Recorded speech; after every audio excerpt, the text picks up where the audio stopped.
Yeah, okay.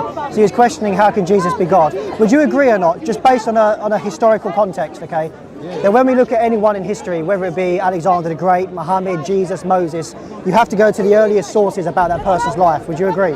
So if I say to you, okay, for example, let's say your father's name is David and your grandfather's name is Henry, okay? If I say to you, you came from Henry, is that wrong or is that true? If I say to you, I am a participant in this discussion, and some guy over there comes along and says, that means nothing. Is that nonsense? You have evidence because the comments are here, you can show them. We have evidence in the writings. Muhammad says about Joseph being sold into slavery. He says that he was sold for 12 dirhams, okay, in the Qur'an. But the problem is, and it's not really a problem, but I'm saying if you want to be consistent, the problem for you would be dirhams was not used as a currency in the time of Joseph.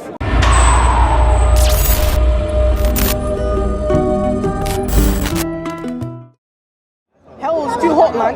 You can't just say you believe and then you go heaven. If I believe I've lived a goodly life, should I go to heaven?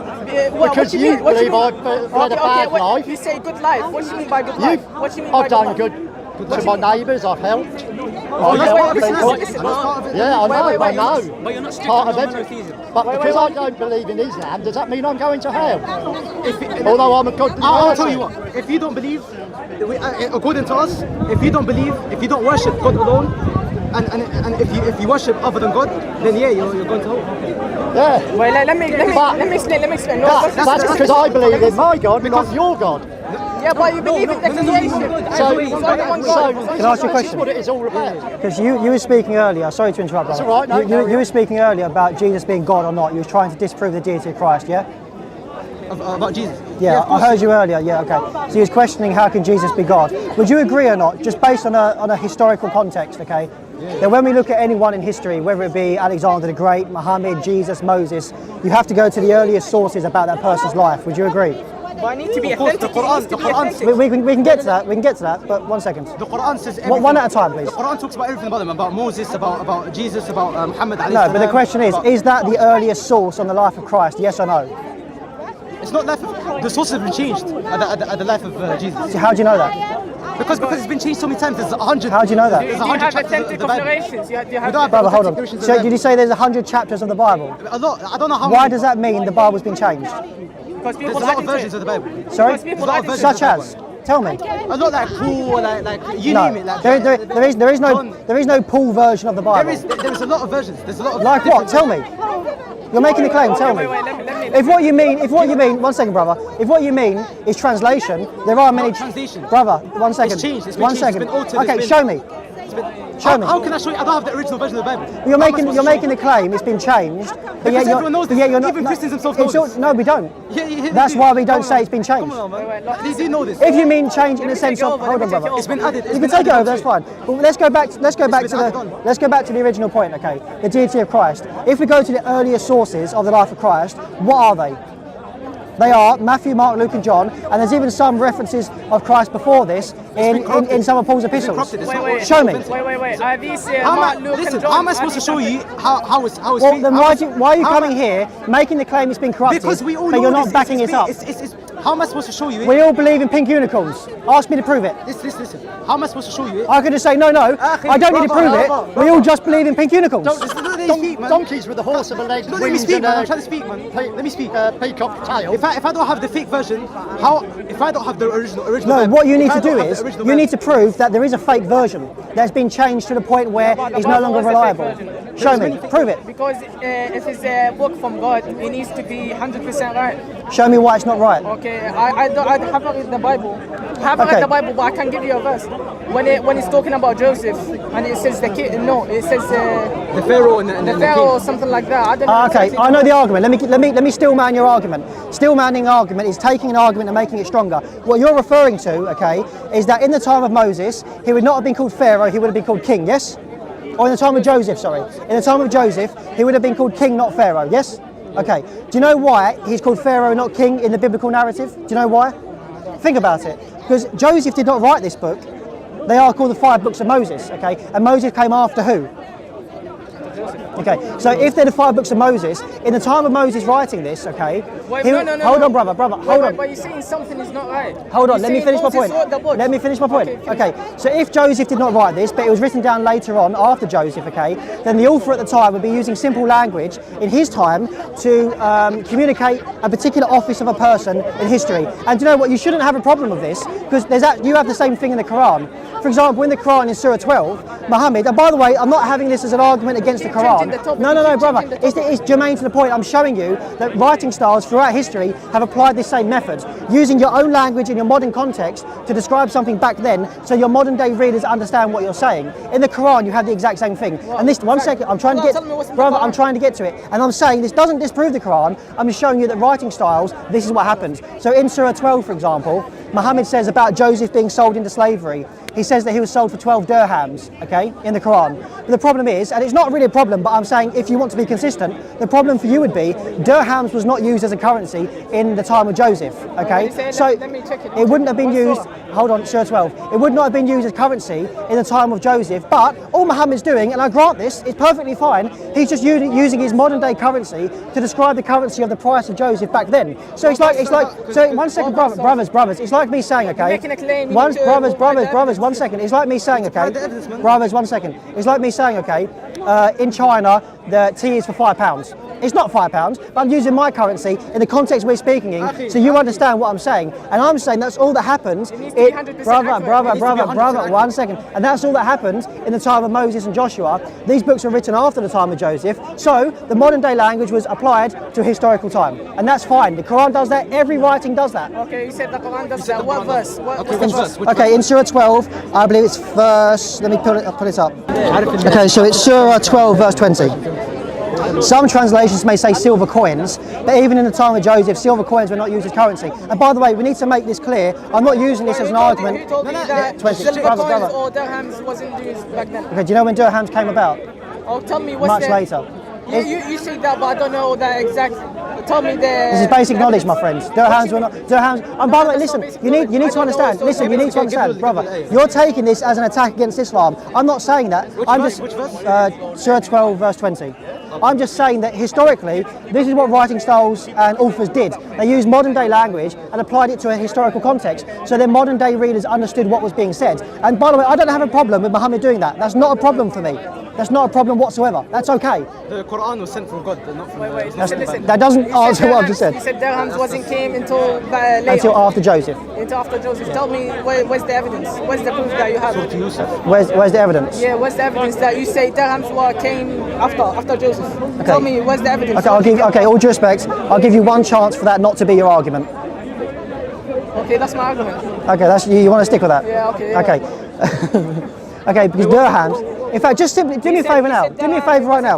Do me a favour now. They bought him from little dirhams, or I don't know. Yes, but Muhammad was after Joseph. This proves my point. Huh? This proves my point. Muhammad said dirhams, but Muhammad was brother. What's your name?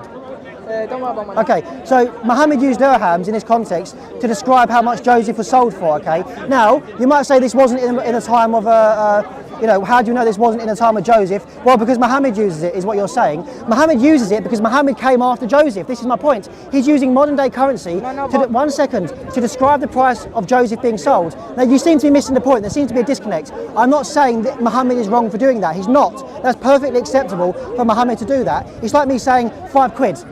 And referring to 1200 years ago in China, they weren't using £5. But you understand my point. I'm speaking to modern day readers. That's all Muhammad did, and that's okay. And I'm saying that's all Moses did in terms of Joshua, and that's okay. I had the same argument with Ali Dawah, and he admitted it's okay. Because darahim is how the Arabs used to understand it.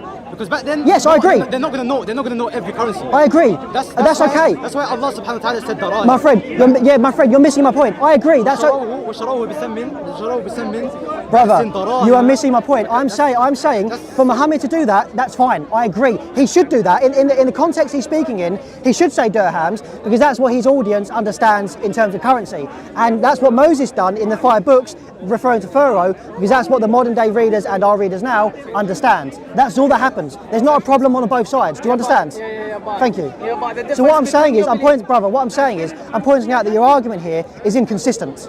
So No, but at the time, brother, Pharaoh and king is no, it's no, nothing, brother. What I'm it's not saying the same is as Darahim what, and- no, it's the not the exact same no, as currency. it's analogous. It's exactly analogous because if you want to say this proves different brother, if you want to say this disproves the Bible, then by the same standard that disproves the Quran. I'm not saying it does. I'm saying Muhammad is perfectly fine as a speaker. He was a good speaker. We can all agree to do that. That's perfectly fine. He was a good communicator, and so to be a good communicator, you use language your audience understands. Do you understand? And that's all Moses did. So there should not be a problem. No, but the difference between your belief and my belief, you think that Abraham, Moses, Muhammad, they wrote the books. They wrote their books. The Quran, the Torah, the Injil. You believe in that. They wrote it down. But they didn't write it down. God brought them to them. God sent it down to them, yeah. So what you're saying is that God floated down a book to the prophets? No, not float down. No. Yeah. Through a messenger. Yes. As Peter says in his epistle, holy men were carried along by the Holy Spirit to write down scripture. We agree. God inspired the men to write scripture. Yeah, so it's like me using a pen. I'm the author of the words, but the pen is the instrument. Yeah, I know. But I don't know, man.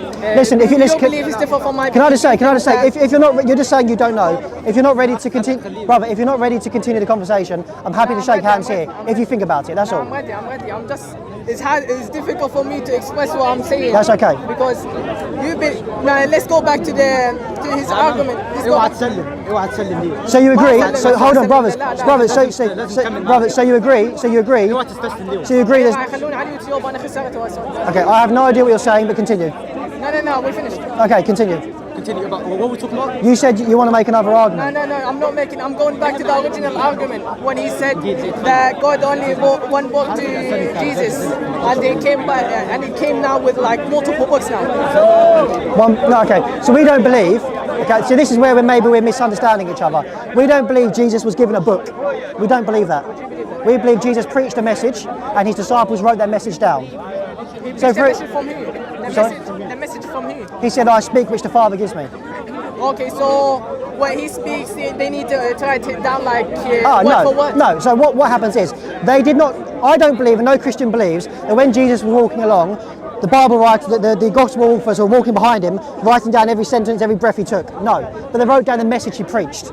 Yeah, but over the time it's going to be different. From now, some books in your religion, some books contradict another books. Such as? I don't know. I don't have read. This is the problem, brother. No. But it says about Jehovah's or something like that. He died or something. No, hold on. You're referring to Jehoiakim, yes? Yeah, something like that. Okay. Now that's in regards to the genealogy you're referring to, yes? I don't know. About, Okay. So let me answer. So what? Brother. Okay. So what you're referring to? What you're referring to is Jehoiakim, okay? Because the argument you're trying to make, I understand what you're trying to say. I've heard it before. The argument you're trying to make is that in the genealogy it said that someone was born of someone. Okay, so someone's father was, for example, Jehoiakim is the example you used. Okay. And when we look in the Old Testament, that's not the case. No, it's not. But what happens in the genealogy there is they're simply using shorthand. But the person they used who said he begat so-and-so wasn't the father, he actually just referenced the grandfather. So he still comes from the same person. He just skipped out the father and went straight to the grandfather to say he came from him to make the list shorter. And that's okay. That's inefficient because when someone is trying to read it, you can see a clear contradiction. No, okay. There's not a contradiction. Okay, if you understand the literary device he's using. Okay, it's called compression. Do you know what that is? Compression, which is basically if you've got a story that's this long or a genealogy that is this long, you compress it down. So you may skip out a father, but you just simply reference the grandfather, and that's perfectly okay. That's a writing device called compression, and that's okay. No, but it's changed though. No, it hasn't changed. You're saying that. You just said it. You shorten it down. No, it's called compression. You're compressing it. Okay. So if I say, you're making the story even smaller, right? So if I say to you, okay, for example, let's say your father's name is David and your grandfather's name is Henry. Okay. If I say to you, you came from Henry, is that wrong or is that true? I came from. What did you say? So your grandfather is called Henry, yes? But your dad is called Joseph. If I say you came from Henry and I just skipped Joseph to make the list shorter, is that still correct? You did come from your grandfather, right? Exactly, and that's all the genealogy is doing. When it says it in the I don't know which book it is, but when it says someone, Jehovah died at 12 when he was a king or something like that. I don't know exactly the verse. Do you know what you need to do? I think maybe next time, because I might be here next week, you maybe need to look into that and bring that to me when you've got more of an argument. Is that okay? Because otherwise we're arguing from something like, well, I've heard this, I'm not sure how to say it, but let's argue about it. I know where it says it, but I don't know the exact wording of that verse. What are you meant to call that? About the Bible, different books contradict each other. How about this? How about we go back to the... Simple Google search though will like show you. Of course, no. Well, it doesn't. It'll show you the different versions. Okay. The thing is, though, we need to be careful with this. Okay, because if we use an argument, say, well, this is a contradiction. We can use that with any writing, with any book, any author. We can use that with the Qur'an. We can use that with the Bible. But we shouldn't do that in that kind of the way you're trying to do it, because we have to understand this writing in its historical context. What they're trying to do with the genealogies, compression. What they're trying to do in stories with the crucifixion, compression. To make a longer story shorter, and that's okay. The Quran does that. The Bible does it. Every story does that. The Quran does do that. Okay, so there are stories in the Bible about prophets that are mentioned in the Quran, but yeah, brother, 1 second. There are stories in the Bible that are mentioned about prophets that are mentioned in the Quran, but have been shortened. It's called compression. Yeah, mentioned them by name, but it doesn't say. It doesn't give the full details the Bible does it? Yeah, The church. Hold on, let's go there. I studied the church fathers. You said the church. You said the church fathers changed it. Prove it. Simple Google Because, search. hold on. Do you know what? If you're going to say the church, There's a lot of the American Bible, this What? amplified Bible, this and that. Like there's a lot of. okay. Do you know what that is, brother? Do you know what that is? Do you know what? Sorry. Sure. Do you know what you're referring to? You're referring to different translations of. You're referring to different English translations says of versions, man. of the original language. Okay. So you have It's not original language. brother. You have the no. Listen to me. The original language is Hebrew, Listen to me. Listen to me. I'm saying you are referring to English translations of the original languages. It's not the original language. No, you are. Listen to what I'm saying carefully. You are referring to English translations of the original languages. Yes. I'm referring to different versions. Right, okay. So we have different translations in English of the original language, such as the Quran does. The Quran has different English translations, okay, of the Quran. The Quran's not English. Listen. We have the original Quran, which is in Arabic. You're missing my point, Arabic. brother. You're missing my point. No, one second. Do you have a Hebrew Bible? Calm down. Do you have a Hebrew Bible? 1 second. Can I speak? Do you have the original Bible? Let me get to the point. Listen. I need guys. The Quran has different translations. I need space to speak. Listen. I know what you're trying to do. You're making a claim, but you slightly differ the subject, so you don't. No, I'm prove that not. point. No, I'm not. when I'm you trying to address it. If you listen to me speak, you'll hear my answer. When you made the claim, we need to answer you. When you made the claim. No, we need to get this right. You made the claim, I'm trying to answer you. You're trying to stop me from answering you by making another claim. No, but you made it. Let's see what you see. No, let me finish. Thank you, I appreciate that. So, just like the Quran has different translations, we admit the English translations are not the original. Absolutely. But we have English translations of the original languages, and that's all there is. So for example, brother, 1 second. So for example, okay, if we take a Greek phrase, okay, let's say we take a Greek phrase in okay, for example, a classic example, this is an error of translation, but it gives you an example. In the Jehovah's Witness Bible, okay, they're not Christians, but in their Bible, they'll translate one Greek phrase, okay, in John 1:1, as in the beginning was the Word was with God, the Word was a God. But their same translation translate that same Greek phrase in 2 Corinthians 5:19 as just God. So that's an error on their part that demonstrates that you have a flexibility in how you translate things. Do you understand? In a similar way, even in legitimate translations, like let's say the NASB or the Douay Rheims, you can translate from the NASB, so you can translate one Greek phrase, then Jesus did this, and another translation may say, then Jesus went on to do this. There's no difference. There's no difference in meaning. When you said about the Quran in English, the English Quran or something like that, I don't know how you worded it. When the Quran changed to English, the words in English, that's not Quran no more, that's just a translation. I'm saying, I understand that. So, but we're working from two different paradigms. Yeah. We have no problem with translating the Bible from its original language, but- hold on brother, to English or Swedish or German. You guys have a slight issue with that. Yeah, Why do we have slight issue with that? Huh? Do you know why we have slight issue with that? Because you believe it changes the meaning to the point where it's no longer really the Quran. We don't believe that. No. You can't put your beliefs onto us. That's not how. Basically, when we have the original book, yeah, when we read the translation, we read in English. It's easier for me to read in English, right? But let's say I stumble on some verse which it doesn't. I'm kind of shaky about it. I'm not sure it's in the original book. So I go back to the original book, I read it. If it is the same translation, then I can say, yeah, that's fine. And by the way, But you can do that. no. By the way, You don't have the original brother, Christians can do the same thing. If there's an English translation, okay, this is what people do. Scholars, theologians, etc. When they get to a particular passage in the New Testament, then they may struggle. How should it really be translated like this? For example, the NLT is a translation. Okay, it leans towards more of a paraphrase. This will translate certain things from the Greek. Okay. Why are you... Oh, sorry, I didn't realise. That's okay. So the NLT would translate things from the Greek, okay, in a particular way that I don't think are very, very good. So what do? We go back to the Greek and see what the Greek says, and then we work out which translation is best or better. And you guys can do the same. There's no problem. But you don't have the original. Arabic language, the Quran, you can never give it justice in English or any other translation. That's okay. By the way, I'm not making the argument. Hold on, brother. I'm not making the argument that the English translation of the Quran is perfect. I'm not saying that. I'm speaking from my paradigm. I'm saying that You can't be sure. You can't be sure because you don't have the original book. When you read the translation, that writer can put anything he wants. And you need to prove that. Okay, do me a favour. I can't prove it. You know why I can't prove it? Because I don't have the original book. But we have the earliest manuscripts. Yeah, So if you take the hold on, brother. If you take the earliest manuscripts of what we have, you should be able to find a discrepancy from here to manuscripts that come 50 to 60 years later. You should be able to find that a discrepancy that changes the meaning or changes the theology entirely. That gap, that 60 years you're talking about, we don't know what happened in between. People might change something we don't even know. So in the Quran, we know it's 100%. But right. you're working from a hypothetical. No, I'm not. No, you are. You're saying we don't know if this did happen. Therefore, I'm going to assume it did. That's not how we do historical studies. I'm not assuming it did. I'm just saying it's not original because I don't back up.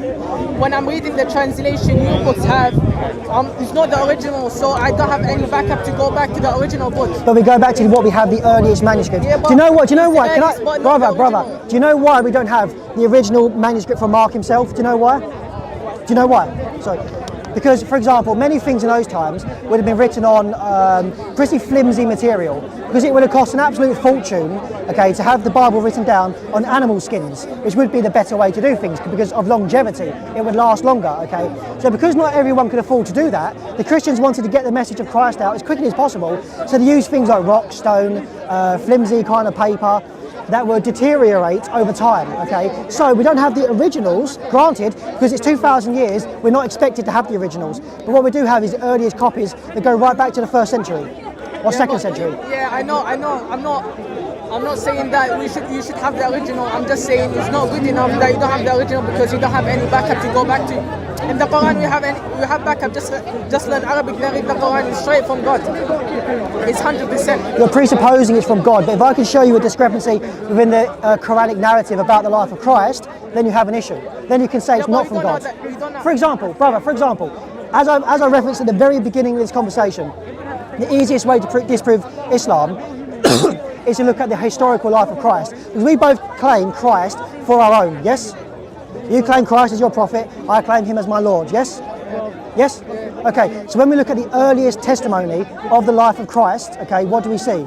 We see Jesus making divine claims. We see those who followed him said that he was God, said they worshipped. For example, one second, brother. For example, let's take the Gospel of John, okay? We cannot take the Gospel of John and the author of John away from history. We have to deal with this in its historical context, okay? And the Gospel of John, for example, calls Jesus God over and over and over again. It says that Jesus is worshipped in John 9:38, okay? But if there is a discrepancy between John and the Christians that came after, because if John's gospel, as many Muslims here try to argue, I've debated Hashim, he tries to argue that the Gospel of John is not really trying to portray Jesus as God. That's what he argues. If that's the case, okay, then we should see those people coming after John, who are taught by John, teaching that this Gospel of John doesn't really teach the deity of Christ. I mean, don't see that. Do you know why? It's in my bag right now. I'm going to get it for you to show you. I have the writings of Saint Ignatius of Antioch. Do you know who that is? Ignatius of Antioch, okay, was a disciple of John. He was a disciple of the Apostle John, who was taught by Christ. Do you know? Sorry, brother. Do you know what he says in his writings about the life of Christ? He calls Jesus the God. He says, Is it? huh? Okay, you say that person, I don't know who that is exactly. But the evidence you had of Jesus is not authentic. How do you know that? Because I have the right, brother. I have the writings here, brother. I have the right. It's not anonymous. It's from. No, I know that guy. I don't know. He might be anonymous or might be not. But Okay. the Bibles you have. Okay, let's take that argument. Let's say, for example, although Ignatius claims to be an apostle of John, how do we know John really wrote John? Is that your argument, really? Yes, in essence. Yes. Okay. Well, when we look at the Gospel of John, we see a very interesting thing. Towards the end of John's Gospel, okay, it actually claims to be written by a disciple, because he goes on to say, "This is the disciple who wrote these things down." Yes, I'm about to get to that. So in John 21, it says, "This is the disciple who wrote these things down," and we know his testimony is true. Why? Because he was there seeing the very events of the life of Christ. Brother, 1 second. So just from that, we can see this was a disciple. Doesn't give us the fact that it's John, but it does in fact say this is coming from a disciple. Then we look to those people who came after John, who were taught by John, like Polycarp. Polycarp taught a man called Irenaeus. Irenaeus, in his writings against heresies, says that John wrote the Gospel of John. So, let's bear in mind, I just referenced Polycarp, who was a friend of Ignatius, because that same Ignatius who talks about Jesus being God was taught by John. He wrote letters to Polycarp, who was also taught by John. So you have two people who were both taught by John, claiming that Jesus is God, claiming that they understood from the Apostle John that Jesus is in fact the Saviour of the world and God. Okay. How about we shake hands and leave it there, yes? Yeah, okay. But you're mentioning all these names, which I don't know about these people. I don't know, man. All I'm saying, all I know, the books you have of the Bible is not authentic, it's not 100% right. There might be some changes, I don't know. I'm not saying. Okay, how about this? I'm not sure. How about this? The Quran is 100% right. Okay. How about this? Brother, how about this? You're making many claims about the Bible now. You're saying, I don't know, but this is what I believe. How about this? I'm going to be here next week. You go away, you think about what we've spoken about, okay? And you bring me back better arguments, okay? Because at the moment, I can't deal with, I think it's corrupted, but I don't know how, okay? Is that fair? Yes? Yeah, I can say that. Have a nice week. Have a good week. Well, let me ask you a question. Why don't you believe in the Quran then? Why don't you believe? Based upon everything I've just said. Why? Because the historicity of the life of Christ. Okay, the life of Christ. Because think about it. Brother, think about it like this. If Muhammad, the Quran comes along 600 years later, yes, we agree. After the time of Christ, 600 years later, written by no one who saw Jesus, no one who knew Jesus, no one who lived with Christ. Brother, we have people here, okay, for example, Ignatius, who was taught by the man who lived with Christ. And he's saying Jesus is God. We have John's writings, we have John's writings itself, who is clearly claiming to be a disciple, who is saying that Jesus is God. We don't know he's a disciple because the book came. It says this is the disciple who wrote this down. He says he's a disciple. It doesn't mean nothing. Okay, so if I say to you now, let's go, brother. If I say to you now, I am a participant in this discussion, okay, does that mean anything? If I say to you, I am a participant in this discussion, and some guy over there comes along and says, that means nothing. Is that nonsense? You have evidence because the comments right here, you can show them. We have evidence in the writings. And we have evidence from those people, brother. We have evidence of those people who are taught by the apostle himself. They claimed that Jesus is God because they heard it from a disciple of Christ. And not only that, we have, for example, other church fathers like Clement of Rome. Clement is mentioned in the Bible itself. Clement is mentioned in the Bible. He was a successor of Peter in regards to the Bishop of Rome. He says in his letter to the Corinthians that Jesus is God. And he's in the Bible. He's mentioned in the Bible. It doesn't mean nothing. Do you know what? That's him claiming to be he's a disciple of God. Doesn't mean that he's a disciple of God. Do you know what? Okay, it means a lot more. That means a lot more than someone 600 years after the fact. Okay, but you believe in that Muhammad wrote the book himself, but he didn't write it down. I never said that. No. You're saying that because of the gap of the years, like 600 years between Jesus and Muhammad, that means that is... What I'm saying is this. What I'm saying is this. If me and you are having this discussion now, okay, and this gentleman here, what's your name? I didn't hear that, but David, okay, let's say David hears this conversation now, yes? Okay? And then if he's going to tell this story about this conversation, okay, who should we trust more? David? Yeah? Or someone 25 years later who was never in the country, never there, who should we trust? If he's inspired by God, You need to prove it's inspired by God. Yeah, because in the Quran it's a law. No, but What you're in, what you're, brother, you're engaging in a logical fallacy called a vicious circle. okay. You're saying it says it's from God, therefore it's from God. Yeah, but why do you believe in it? Ask me, why do you believe in the Quran is from God? Ask me. Why do you believe the Quran's from God? Because God says so. This is what I'm saying. No, it's not. Yeah, God says it's from Him, but it got evidence of that why He's saying it's from God, because it contains a miracle. The messenger. The Bible contains miracles. In fact, okay, how about this? There's a church historian who references. Okay, a miracle that was in the Bible.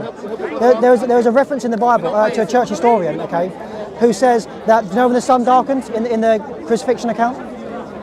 Okay, well this is a mention of a miracle that took place in the Bible that's mentioned in a church historian, some hundreds of years after Christ. So we can all say miracles. We can all say that. Wait, what's the story? Okay. The miracle. Do you know when the sky went dark, etc. in the after the crucifixion? Okay, well, it's a miracle in the Bible mentioned by a church historian some hundreds of years after. That's fair enough. Like I say, you go away, research it, come back to me, because the historical argument is strong. What's this? Thanks, brother. Brother, listen. Let's not do the kicking while you're down. Research it and get back to me. Well, Yeah? you research the Quran as well, because I don't think you have enough information. So, forgive me, I'm losing my voice. So, can you still hear me? My voice is going. So we had a discussion on. I always forget. We had a discussion on the deity of Christ and the historicity of the person of Jesus Christ. We went into all of that. And basically his arguments were, I've heard this is true, but I don't know about it. So I basically said, to sum the whole thing up, go away, look into it, and then get back to me. And that's basically the sum of the conversation. Okay, nice. Thank you. Thank you, man. Right, cool.